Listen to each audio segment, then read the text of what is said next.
அனைவருக்கும் அன்பான வணக்கம். இந்த நிகழ்ச்சியில் நாம் இந்த 2023 ஆண்டின் சனிப்பெயர்ச்சி ராசி பலன்களை பார்க்கலாம். நிகழும் ஸ்ரீ மங்களகரமான சோபகிருது வருடம் மார்கழி மாதம் 4ஆம் நாள், அதாவது 2023 ஆண்டு டிசம்பர் மாதம் 20ஆம் தேதி புதன்கிழமை மாலை மணி 4:53க்கு வாக்கிய பஞ்சாங்க பிரகாரம் சனி பகவான் இப்பொழுது சஞ்சரித்து வருகின்ற மகர ராசியிலிருந்து பெயர்ச்சியாகி தனது அடுத்த ஆட்சி மற்றும் மூல திரிகோண வீடான கும்பராசிக்கு செல்கின்றார். மந்தன் செய்வதை போல மகேஸ்வரன் கூட செய்ய மாட்டான் என்பது பழமொழி. அப்படிப்பட்ட சனி பகவான் இப்பொழுது பெயர்ச்சியாகி கும்பராசிக்கு செல்கின்றார். அங்கு அவர் 6/3/2026 வரை வீற்றிருந்து பலன்களை வழங்குவார். அவரது அருட்பார்வை மேஷம், சிம்மம், விருச்சிகம் ஆகிய ராசிகளில் பதிகின்றது. இந்த சனி பெயர்ச்சி கடக ராசிக்கு அஷ்டமத்து சனியாக வருகின்றது, சிம்ம ராசிக்கு கண்டக சனியாக வருகின்றது, விருச்சிக ராசிக்கு அர்த்தாஷ்டம சனியாக வருகின்றது, மகர ராசிக்கு குடும்ப சனியாகவும், கும்ப ராசிக்கு ஜென்ம சனியாகவும், மீன ராசிக்கு ஏழரை சனியாகவும் வருகின்றது. இதுவரை அஷ்டமத்து சனியின் ஆதிக்கத்தில் இருந்த மிதுன ராசிக்கு அது விலகுகின்றது, கடக ராசிக்கு கண்டக சனி விலகுகின்றது, துலாம் ராசிக்கு அர்த்தாஷ்டம சனியும், தனுசு ராசிக்கு ஏழரை சனியும் விலகுகின்றது. சனி விலகும் ராசிக்காரர்கள் நல சக்கரவர்த்திக்கு சனி விலகி அருள் கொடுத்த தலமான திருநள்ளாறு சென்று வழிபட்டு வருவது நல்லது. இந்த சனியின் சஞ்சார காலத்தில் 2 முறை குரு பெயர்ச்சி நிகழ இருக்கின்றது.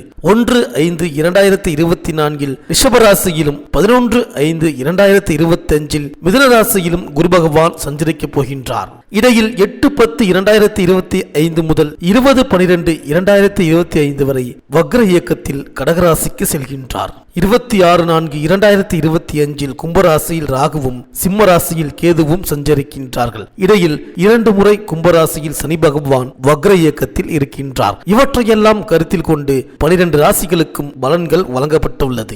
உங்கள் ஊருக்கு அருகில் உள்ள சிவாலயங்களில் இருக்கும் சனி பகவானையும் திருநள்ளாறு, திருக்கொள்ளிக்காடு, குச்சனூர், சிவகங்கை மாவட்டம் திருப்பத்தூர் அருகில் உள்ள பெருச்சிக்கோவில், நல்லிப்பட்டி, திருக்கொடியலூர் போன்ற சிறப்பு தலங்களில் உள்ள சனி பகவானையும் வழிபடலாம். சனி பகவான் ஆட்டி வைக்கும் கிரகம் அல்ல, அரவணைக்கும் கிரகம் என்பதை அறிந்து கொள்ளுங்கள், நல்லதே நடக்கும். கும்பராசிக்கு பெயர்ச்சியாகும் சனி பகவானால் உங்கள் ராசிக்கு என்னென்ன பலன்கள் கிடைக்கப் போகின்றது, நீங்கள் செய்ய வேண்டிய பரிகாரங்கள் என்ன என்று இந்த வீடியோவில் பார்க்கலாம். செவ்வாய் பகவானை ராசிநாதனாக கொண்ட மேஷ ராசி அன்பர்களே, வருகின்ற 2023 டிசம்பர் மாதம் 20ஆம் தேதியிலிருந்துதான் உங்களுக்கான சிறப்பான விடிவு காலம் ஆரம்பம் என மகர ராசியை விட்டு கும்பராசிக்கு பெயர்ச்சியாக போகின்ற உங்கள் ராசிக்கு பாதி கெட்டவரும் பாதி நல்லவருமான சனி பகவானே சொல்கின்றார். மேஷ ராசிக்கு ஜீவன லாபஸ்தானாதிபதியாகிய அதே நேரம் உங்கள் ராசிக்கு பாதகாதியமாகிய சனி பகவான் இப்போது சஞ்சரித்து வருகின்ற உங்களது ராசிக்கு 10ஆம் இடத்திலிருந்து பெயர்ச்சியாகி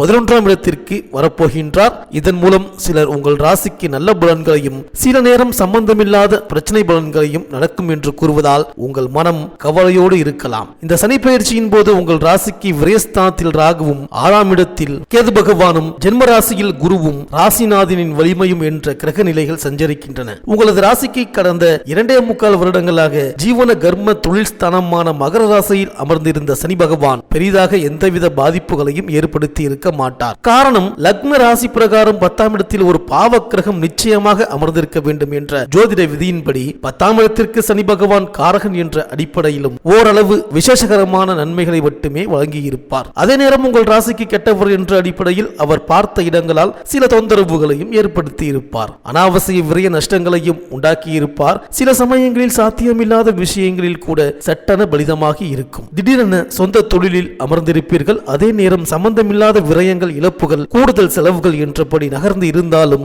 அதுவெல்லாம் சாதகமான நல்லபடியான விரயங்களாகத்தான் நடந்திருக்கும். ஒரு சிலருக்கு தங்களது பிறப்பு ஜாதக லக்ன பிரகாரம் கிரக அமைப்புகளில் யோக தசாபுக்தி நடைமுறையில் இருந்த பின் மேலும் பல நன்மைகள் நடந்திருக்கலாம். ஆனாலும் உங்கள் ராசிக்குள் 7ஆம் இடத்தில் ராகு கேது கிரகங்கள் அமர்ந்த பிறகு எதிலும் பெரிய அளவு இறங்கி சாதிக்க முடியாதபடியான சோதனைகளையும் சந்தித்திருப்பீர்கள். இந்த கடுமையான சூழல் எல்லாம் கடந்த 2023 அக்டோபர் மாதம் 8ஆம் தேதியுடன் முடிவுக்கு வந்திருக்கும். இப்போதோ உங்கள் ராசிக்குள் ஜென்ம குருவாக வருகின்ற குரோதி வருட வருகின்ற சித்திரை மாதம் 18ஆம் தேதி வரை யோகாதிபதியான குரு பகவான் அமர்ந்திருக்கின்றார். ஆக உங்களது ராசிக்கு கெட்டவரான சனி பகவான் இந்த பெயர்ச்சியால் கெடவில்லை, மறையவில்லை. மாறாக தனது மூல திரிகோண வீடான ஆட்சி வீட்டில் வந்து அமர்கின்றார். இதன் பொருட்டு ஒருபுறம் உங்களுக்கு பெரிய உழைப்பு இல்லாத லாபம் கிடைக்கும். அதிக அலைச்சல் இல்லாத நன்மைகள் தானாக நடக்கும். கூட்டு விவகாரங்களால் திடீர் லாபங்கள், உபரி வருமானங்கள் கிடைக்க தொடங்கும். உங்கள் ராசிநாதனான செவ்வாய் இந்த சனி பெயர்ச்சி நேரத்தில் தனக்கே உரித்தான இடத்தில் அதே நேரம் ஆட்சியாக அமர்ந்திருக்கின்றார். இந்த சனி பெயர்ச்சி முடிந்து 6 தினங்கள் கடந்த பிறகு தனுசு ராசியில் திரிகோணம் பெற்று அமரப்போகின்றார். உங்கள் ராசிக்கு சனி பகவான் 10 மற்றும் 11ஆம் இடத்து அதிபதியாக, லாபாதிபதியாக, தொழில் ஸ்தானாதிபதியாக, பாதகாதிபதியாக இருப்பதால் சாதக பாதகம் கலந்த நன்மைகள் தான் நடக்கும். அதிலும் இப்பொழுது அவிட்ட நட்சத்திரத்தில், அதாவது உங்கள் ராசிநாதனின் நட்சத்திர சாதத்தில் இவர் 3 மற்றும் 4ஆம் பாதங்களில் நகர இருப்பதால் செவ்வாய், ராகு மற்றும் குரு பகவானின் நட்சத்திரங்கள் அடுத்தடுத்து வருகின்ற 2.25 வருடங்களை கடக்க இருப்பதால் நீண்ட வருடங்களாக நிறைவேறாத எண்ணங்கள் நல்லபடியாக நிறைவேறும். தாராள பணவரவுகள் உடனுக்குடன் கைகளுக்கு வரும். கடந்த 2.25 வருடங்களாக தேவையற்ற சச்சரவுகளிலும், உறவுகள் வகையில், பங்காளிகள் ரீதியாக, பங்கு பாக தொல்லை தொந்தரவுகளிலும், உத்தியோக இட ரீதியாக சஞ்சலத்திலும், அடிக்கடி இருப்பிடம், உத்தியோக இடம் போன்றவற்றை மாற்றிக்கொண்டிருந்த சூழல்களுக்கு எல்லாம் நிவர்த்தி ஏற்பட்டு திருப்தி மாற்றங்களை பல வகைகளிலும் வழங்கவே வந்திருக்கின்றார் சனி பகவான். தொழில் நிர்வாகத்திற்கு புதிய நுணுக்கங்கள் தெரிந்த ஆட்கள் வந்து சேர இருக்கின்றார்கள். தொழில் வியாபாரம் மேலும் கூடுதல் அதிர்ஷ்டங்களுடன் அபிவிருத்தியாகும். புதிய தொழிலில் நிர்வாகத்தில் துணிச்சலாக ஈடுபடுவீர்கள். அரசு சம்பந்தப்பட்ட ஆகாத காரியங்கள் நல்ல விதமாக கைகூடும். குடும்பம் மற்றும் வாழ்க்கைத்துறை சார்பாக என்னென்ன சஞ்சலங்களை, மன வேறுபாட்டை, கருத்து போட்டியை அனுபவித்தீர்களோ அதற்கெல்லாம் இனிமை தீர்வுகள் வரும். ஆக இனிமேல் தொட்டு உங்களை வாட்டி வதைத்த ஆரோக்கிய சச்சரவுகளில் இருந்ததெல்லாம் விடுபட்டு பரிபூரணமான நிம்மதி மனிதராக வலம் வரப் போகின்றீர்கள். வருகின்ற 2024 மே மாதத்திற்கு பிறகு மிக சுறுசுறுப்பான வளர்ச்சி, திடீர் முன்னேற்றம், வசதி வாய்ப்பு அதிகரிப்பு, எதிர்பாராத பதவி உயர்வு, புதிய பதவி கிடைத்தல் போன்றவைகளை சனி பகவான் உருவாக்குவார். திருமண சுபகாரிய விஷயங்கள் நல்லபடியாக நடந்து முடியும். புதிய வீடு, புதிய மண்மனை சொத்துக்களுக்கு அதிபதியாக்கவும் போகின்றார் சனி பகவான். இந்த மேஷராசி அஸ்வினி நட்சத்திர அன்பர்களுக்கு சனி பெயர்ச்சியாகி 5.5 மாதங்கள் கடந்த பிறகு நீங்கள் விரும்புகின்ற அனைத்து விசேஷ நல்ல பலன்களையும் அடைந்து விடுவீர்கள். பரணி நட்சத்திர அன்பர்களுக்கு மேலே சொல்லப்பட்ட அனைத்து நன்மைகளும் உபரியாகவே நடந்து திடீர் அதிர்ஷ்டங்களையும் பொன்பொருள் சேர்க்கைகளையும் உண்டாக்கும். கார்த்திகை நட்சத்திர அன்பர்களுக்கு சனி பகவான் பெயர்ச்சி ஆனதிலிருந்து 5.5 மாதங்கள் வரை அனைத்து விஷயங்களிலும் சர்வ கவனமாக, நிதானமாக செயல்பட வேண்டும். இளம் இருபாலருக்கும் கல்வி தகுதிக்கு ஏற்ற அரசு உத்தியோகமோ அல்லது தனியார் உத்தியோகமோ, அயல் தேச பணியோ, பதவியோ அமையும் நேரம் வந்துவிட்டது. மேலும் இந்த மேஷராசி அன்பர்கள் சனிக்கிழமை தோறும் விரதம் இருந்து சனி பகவானை வழிபடுவதோடு அருகம்பல் மாலை சூட்டி ஆனைமுக பெருமானையும் வழிபடுவது நல்லது. சிறப்பு வழிபாடாக சிவகங்கை மாவட்டம் பிள்ளையார்பட்டியில் உள்ள கற்பக விநாயகர் வழிபாடு காரிய வெற்றிக்கு கை கொடுக்கும்.